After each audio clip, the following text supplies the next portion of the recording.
Today's test is for high quality comparison in 1920 by 1080 mode and 60 frames per second between the Chinese GoPro lookalike and the actual GoPro Hero Silver Edition.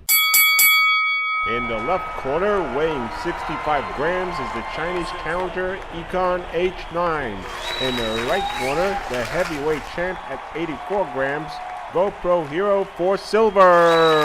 Let's get ready to rumble!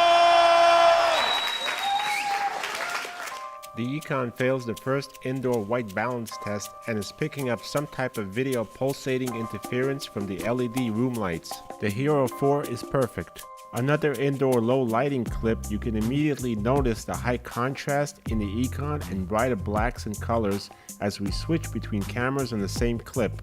The Hero 4 here is not so contrasty, a smoother picture with more details in the black levels and also a more precise white balance.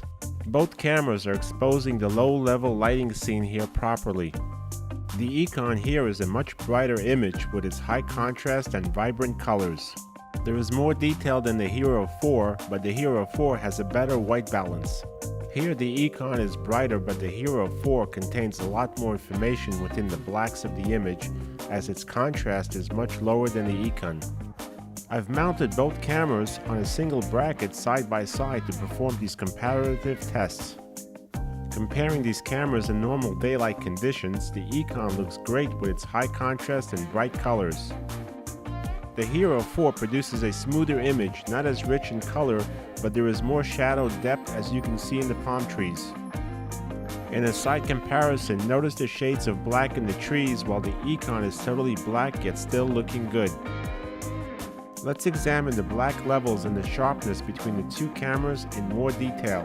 The Eken H9, when properly lit, produces a nice vibrant image without any noticeable noise and radiates nice color levels. The Hero 4 looks kind of muddy here, but it's actually a better image technically speaking. The black levels are better, which make the image better for broadcast video productions and to match up with other cameras. Eken's sharpness stands out much greater than the Hero 4. You can also see this in more detail on the upper pool deck. But notice the black levels of the Hero 4 compared to the Eken in the trees. There is much more detail in the Hero's 4 image. Here's another clip to demonstrate how much more detail the Hero 4 produces in the trees compared to the Eken. Eken is still a good image for the average consumer on a lower budget. Both cameras look great here, except the Hero 4 produces better color here on the silver frame of the clock. Let's get a sample of the audio now. Done? Alright. How you doing, sir? Everything okay? Alright. The Eken was inside its plastic case with the lens cover removed. Done? Alright. How you doing, sir? Everything okay? Alright. Hero 4 sound is perfect without its case. Notice the big difference in black levels here. Hero 4 looks a lot more professional. But in this wide-angle shot, the Eken is much more brilliant and sharper. Eken is much more radiant and colorful here, but the Hero 4 is a more professional image exposing all the detail within the leaves, and levels are more suitable for broadcasting. Both cameras seem to have the same focus as I moved up closer. The Eken is still a remarkable camera with all its packaged accessories and adapters for under $80, as the Hero 4 includes just a couple of adapters and is priced under $400. Both cameras can produce a great quality image with the right lighting condition. Eken is producing more vivid color, but the Hero is picking up the darker areas much better. I also love the large 2-inch display on the Eken, while the Hero 4's smaller one is a nice touchscreen, making it easier to access all the features and settings, and a very cool part is the touchscreen standby button so you can control when the screen is on. I'm going to continue running the clips side by side, shortened down so we can get a better comparison of both cameras with different backdrops and lighting. Later on, we'll also take a look at an evening test and a time-lapse footage comparison. I noticed there was a lot of noise in her face here as she moved closer to the camera. Hero 4's image remains smooth and pleasing, while the Eken is showing more noise, which you can see in the black paving of the street. Both cameras play out here with acceptable quality.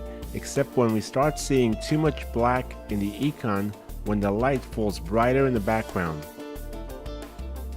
Not seeing any jitters or rolling shutter problems on either model.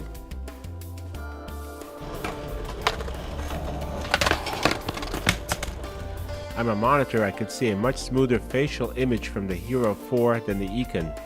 Eken loses the details in the trees as the black levels will not adjust.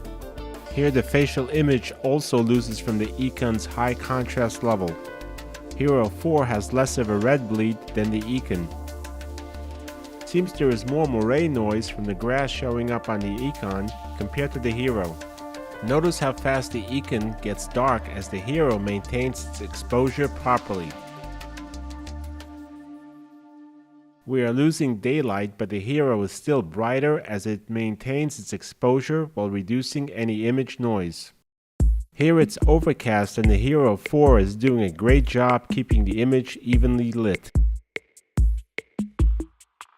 This type of lighting is not good for the Eken. If we put some people here, their facials would be more chiseled and appear to be in a lower resolution when compared to the Hero. I think the color of the flowers on the Hero 4 are probably more accurate than the Eken. The left image looks a bit more grainier and of course higher contrast. Here the right image is smoother and very little image noise. Again, we lose facial quality on the Eken. For an editor, this would create more work trying to correct the levels. In low or lowered lighting, I definitely prefer the Hero 4.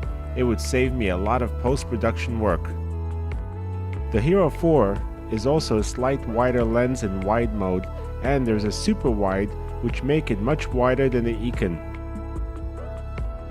Now I didn't test the underwater housings since the Eken's housing only works underwater, and out of the water it produces a blurred fuzzy image which I could not get rid of, so I removed the plastic housing lens cover. Some of the sounds you're listening to, and if they are not labeled, it's sound from the Hero 4 as the Eken was not very good. The next few shots are not stills, they are just a few quick cuts from each camera. Coming up in a few seconds, we will take a look inside a shopper's market with incandescent lighting to see how both cameras will handle a commercial environment.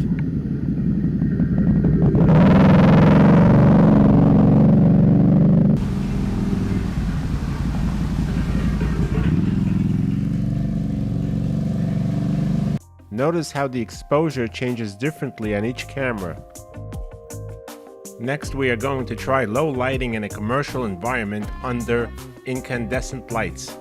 With these static objects, both cameras produce a nice result. However, I doubt any facial quality with this lighting would not be better exposed than on the Hero 4 Silver. Hero has better white balance. I can see that in the white roses and other white flowers. Next, I'm trying a mix of incandescent and outdoor lighting in a store as a test. Eken H9 produced a more desirable image here. As the sun sets into the twilight time of the day, the Eken darkens and produces more noticeable Gaussian noise, while the Hero 4 adapts better white balancing and exposes the scene properly. The Eken does not seem to be at all usable in these types of low lighting conditions. Finally, I'm going to try a 5-second time lapse. I was shocked how poorly the Eken did in this round.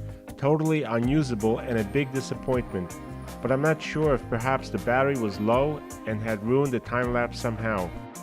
To sum it up, I like the Eken package but prefer the quality from the GoPro Hero 4 mainly because it meets professional quality standards. I can't say which is the actual winner, as the Eken is a great camera package for the average consumer or hobbyist. The GoPro Hero is not just a name, it actually is a professional camera for the above average consumer and professional.